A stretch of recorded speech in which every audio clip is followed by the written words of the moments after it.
Hello, friends, and let's get started. How many of you will be there? Josh asked quietly, biting his lip to keep his excitement from showing. He stood at the open trunk where Lauren's suitcase lay neatly stowed. His wife zipped it up with a quick movement and straightened up. There was a slight sparkle in her eyes and a smile that was both pleased and strangely detached. 4, Lauren said. Candace, Melissa, Aaron, and me. Just a bachelorette party. Nothing fancy, cocktails, bar, a little dancing. Maybe we could sit by the rooftop pool. After all, it is Vegas, right? She smiled, giving the words a playful nonchalance, but there was something different in her tone. Josh felt the uneasiness building up inside. They'd been married for 4 years now. In that time, he'd learned her habits, her intonations, her gestures. And sometimes when she said overly upbeat lines in a relaxed tone, it meant she was far more anxious or nervous at heart. He forced himself to smile back. Yeah, sure, Vegas, he said, trying to sound confident. Just be careful, okay? I'm probably acting like an old man, worrying. Josh, it's going to be okay. Lauren stepped closer and looked at him as if she wanted to reassure him. But her gaze was too quick, sliding easily over his face. It's only 3 days. There's a party, a couple photo shoots, and a show for the girls. Candace has organized the whole thing. I promise, no surprises. They struggled to get the suitcase into the trunk of the cab. The driver was already looking in the mirror, tapping his fingers impatiently on the steering wheel. Lauren fixed a strand of hair and looked back at Josh. Okay, I'm going to run, she said finally and stepped forward, offering him a kiss goodbye. It was the strangest kiss he'd had in 4 years of marriage. He was expecting something warm, but it felt insincere, as if she were already mentally elsewhere. There was a touch of coldness in her touch, as if she were half out of the present moment. She smelled of expensive perfume mixed with the morning chill, and the contrast gave him goosebumps. When she pulled away, he ran his hand over the back of his neck, staring after her. Lauren, as if avoiding his gaze, got into the cab and slammed the door shut. The driver immediately pulled away from the sidewalk, not giving them a moment to say goodbye. And Josh was left standing in the wind with a whole bunch of vague premonitions. His chest ached. He couldn't believe it was just anxiety over his wife's usual trip. But something was plaguing him, and he tried to convince himself, it's just Las Vegas. A bachelorette party. 3 days, and she'll be back. Don't make up nonsense. He sighed a little louder than he wanted to and turned away from the street. There were things to do to distract himself. It's okay, he repeated to himself. It's just a party. It's just Vegas.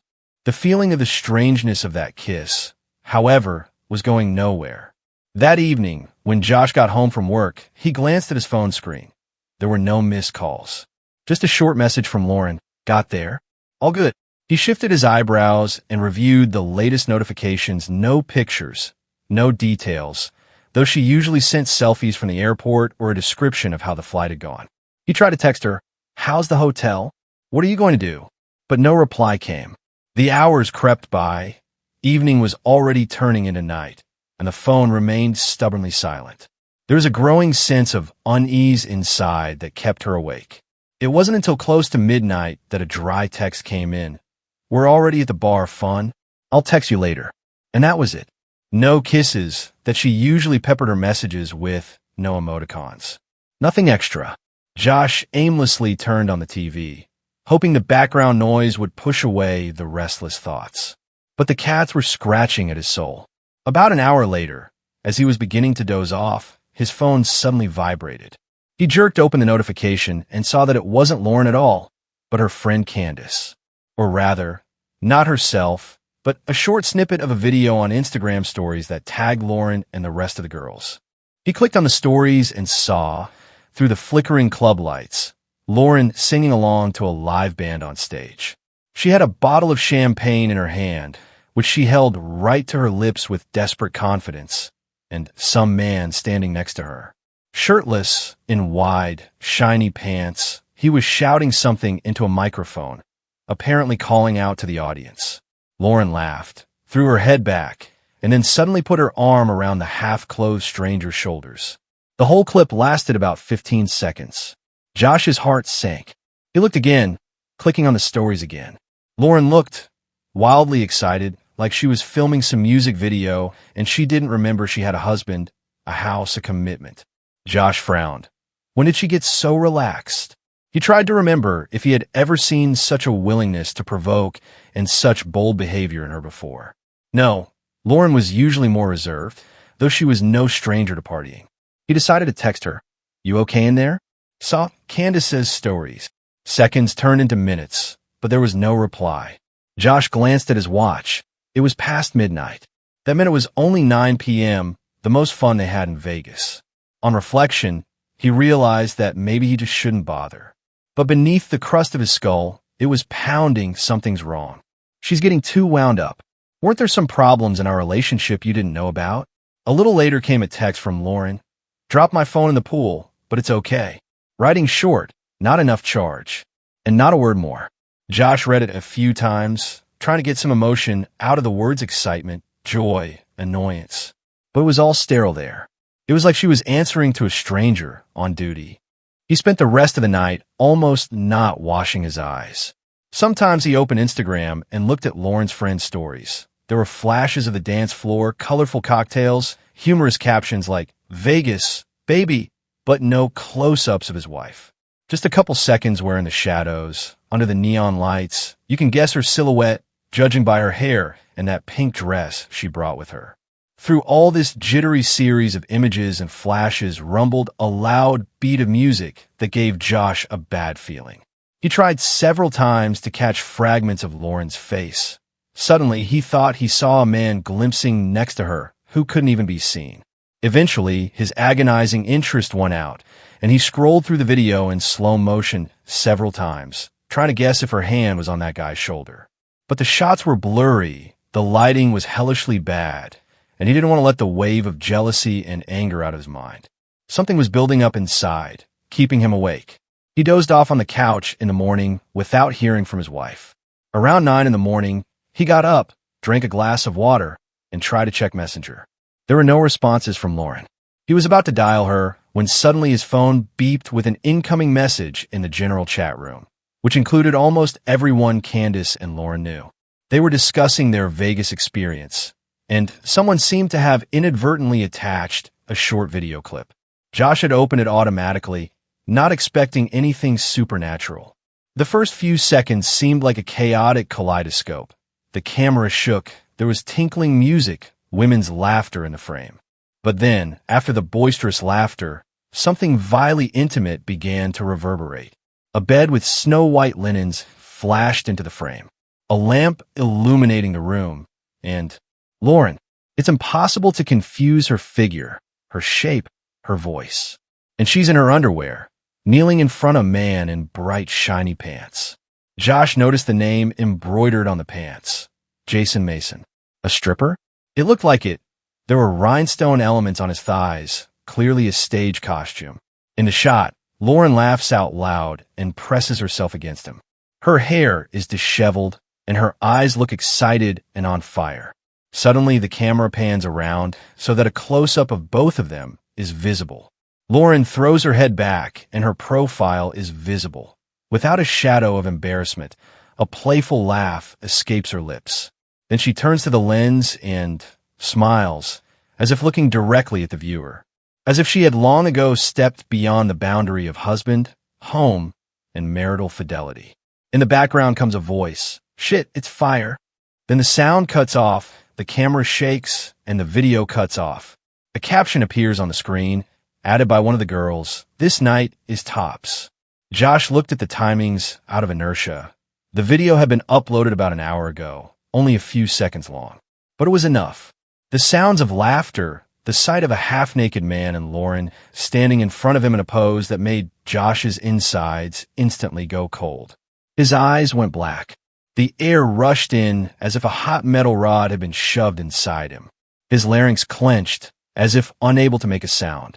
The fingers holding the phone stiffened, and he almost dropped it to the floor.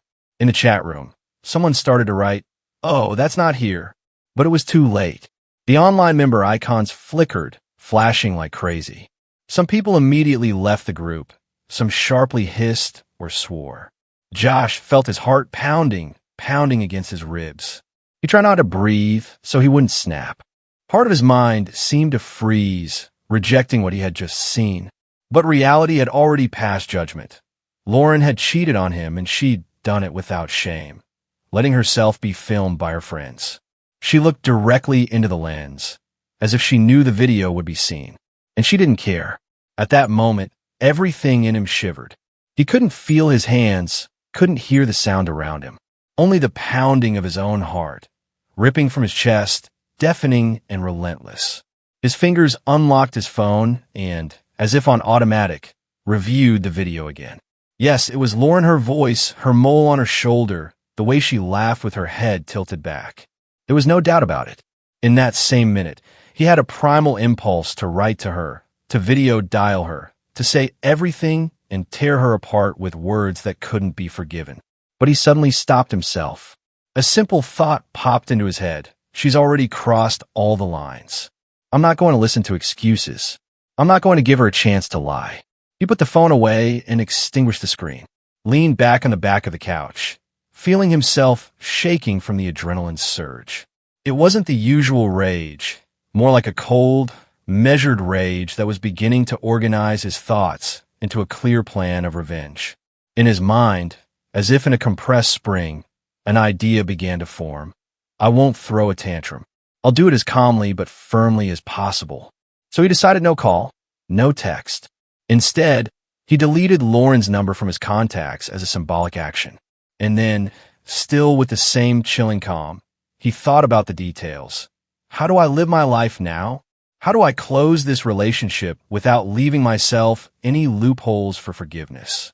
He got up, walked slowly across the room.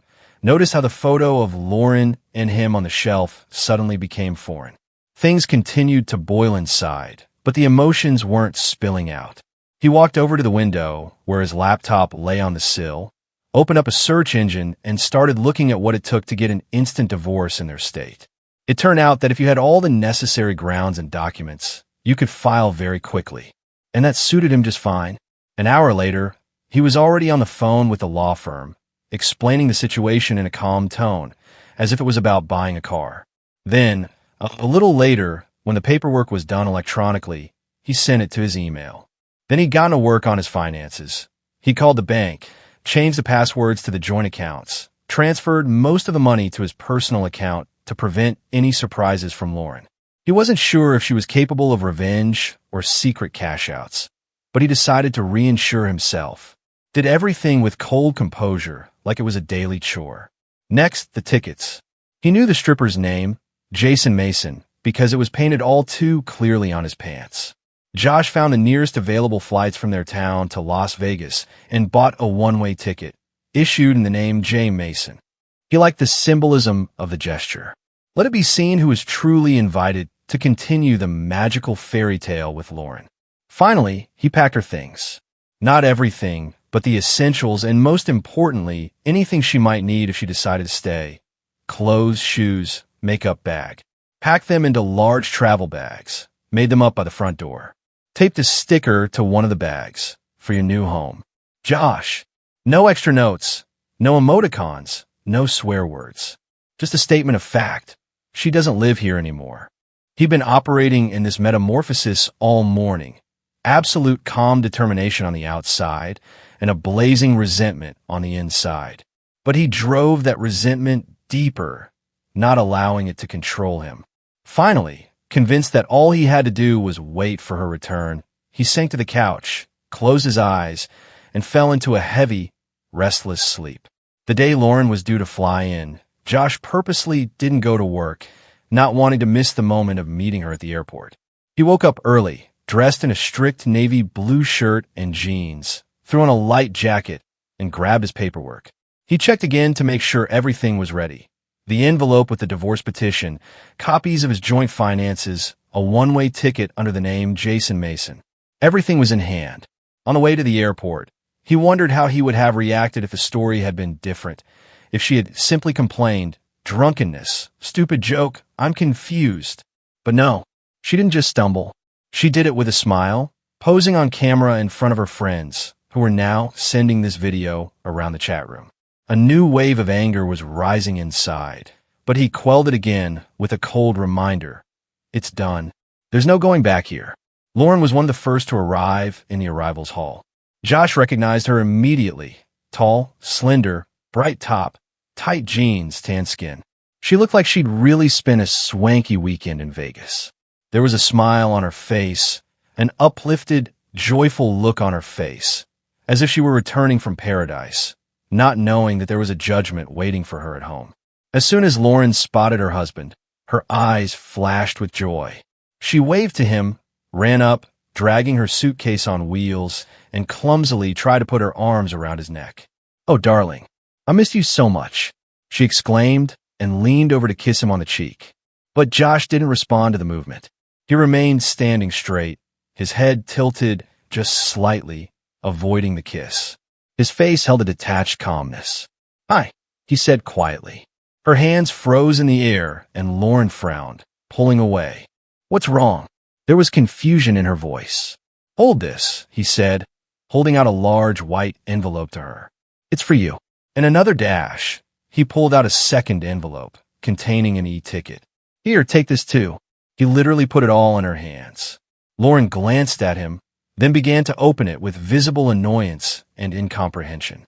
The papers fell out of the envelope, a divorce petition with her name clearly printed next to his, and a printed ticket to Las Vegas in Jason Mason's name. "What dash?" she gasped. Her face contorted in a rattling mixture of surprise and horror. "What is it, Josh? This is some kind of joke, isn't it?" She thumbed through the pages of the divorce, as if hoping it was a forged document. But seeing the official stamps, she saw her last name. Her face was starting to lose color. The tan could not hide the grayness under her eyes. She glanced at the ticket again, reading the name, Jason Mason, and the dates. "Will you explain it to me?" She squeezed it out in a strangled tone. "Why is there a stranger's name here? Someone else's?" He interjected, a cold irony in his voice. "I wouldn't say that. He's probably not a stranger to you anymore. Is he?" Lauren's eyes went wide.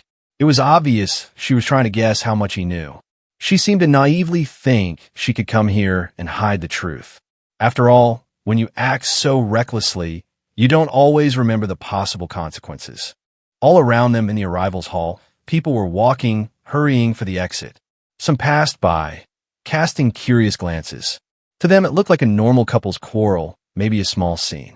But to Josh, it felt like the whole world was seeing this cheating on her forehead.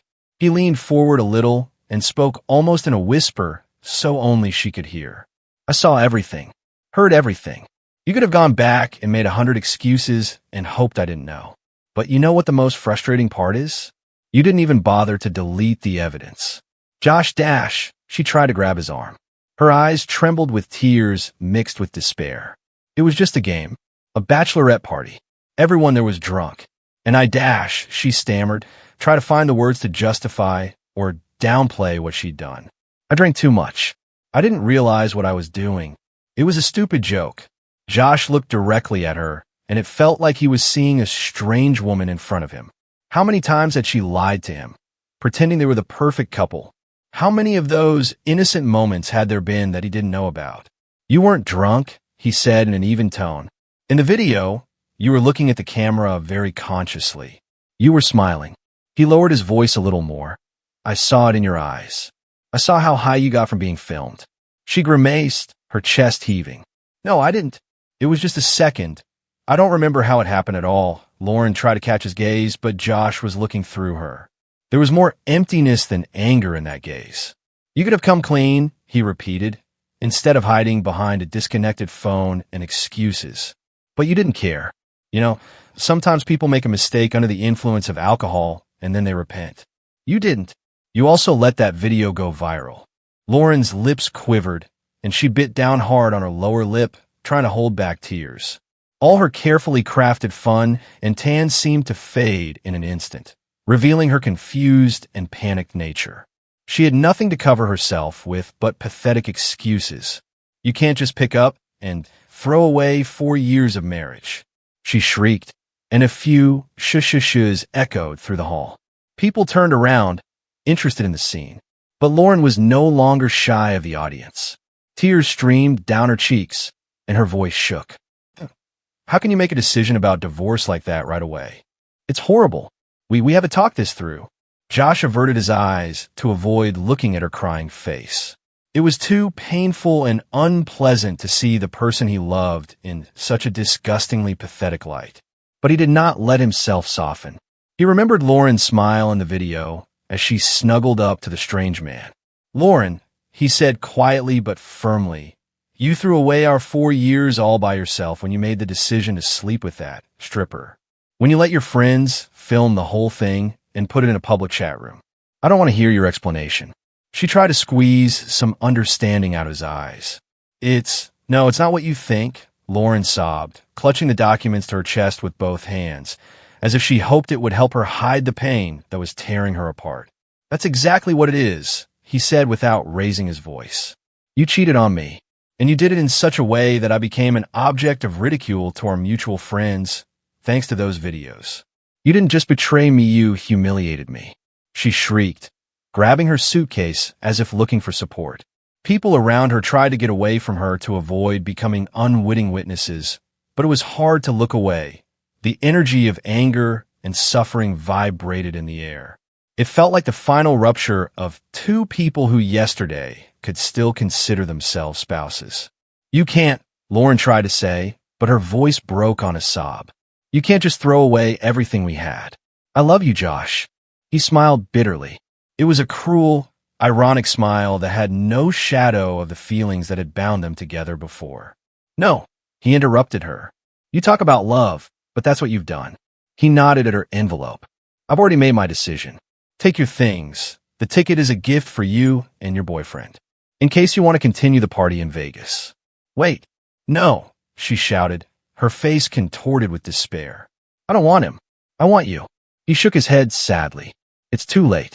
He turned his back and took a few steps away. He seemed to be walking away not only physically, but emotionally, leaving her alone with the pain she'd created for herself. "Josh," Lauren shouted back at him, a tear in her voice. "Look, it's not like that, But he was already moving on, blending into the flow of people without turning around. All he heard was her shrieking sobs. "I love you. Give me a chance." When Josh got outside, he immediately hailed a cab. As he sat down in the back seat, he felt a wave of resentment and pain rise to his throat, but he inhaled deeply, holding himself back. There was an emptiness inside him, as if he had ripped something precious out of him, and a cold, gaping hole was left there. He looked at the ticket still lying in his hands. It had Las Vegas shining brightly on it, and just below it was the name of the stripper. Josh snorted. He was disgusted to even hold that ticket in his hands, but it was the key to his plan. Even though he realized that in reality Jason Mason wouldn't be going anywhere with Lauren, the mere fact that he was showing her the ticket said that she had made her choice. "Where to now, buddy?" The driver turned to him as he pulled out of the parking lot. The question sounded unexpectedly soft. Maybe he sensed the tension in the passenger's voice. Josh shifted his gaze out the window. There were people rushing somewhere with suitcases, some were meeting, so were saying goodbye. Suddenly, he didn't care where he was going, as long as it was away from lies, from betrayal, from the broken hopes that had recently seemed unbreakable. "Anywhere," he said softly, not looking at the driver, "as long as it was far away from this airport." The car moved forward, taking him away from his disgraced wife, from the wedding vows that meant nothing now. He squeezed his eyelids shut, trying to stop the throbbing in his temples. It was over. He couldn't say he was relieved, but he felt a bitter satisfaction. He hadn't let himself be trampled into the mud, hadn't let her make excuses and victimize him. The driver glanced in the mirror a few times, but, seeing Josh's focused gaze, remained silent. He turned on some soft music. Streets, houses, a noisy city with its little joys and sorrows, where literally anything could happen. Josh's imagination conjured up a final image. An empty waiting room, dim light, a ticket on the floor that someone had dropped. No one around. It was as if everything symbolized the emptiness of the relationship.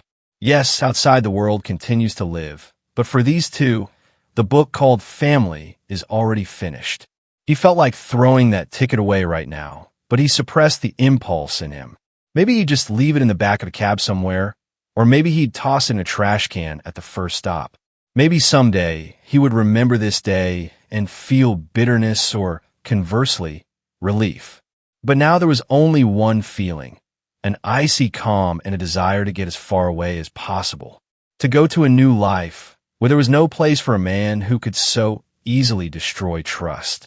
The last image that flashed through his mind, Lauren's smile to the camera while she was in a Vegas hotel room.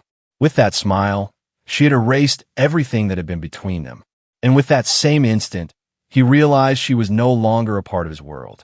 The car turned the corner, and the airport was left behind, as if cut off by the sharp blade of the past. Somewhere in the arrivals hall, his ex-wife stood there, clutching the useless papers and still not believing that he was gone forever. But Josh was adamant. He would not forgive cheating. This story was over. And let Las Vegas be her last memory of the past she'd willingly burn for one crazy night.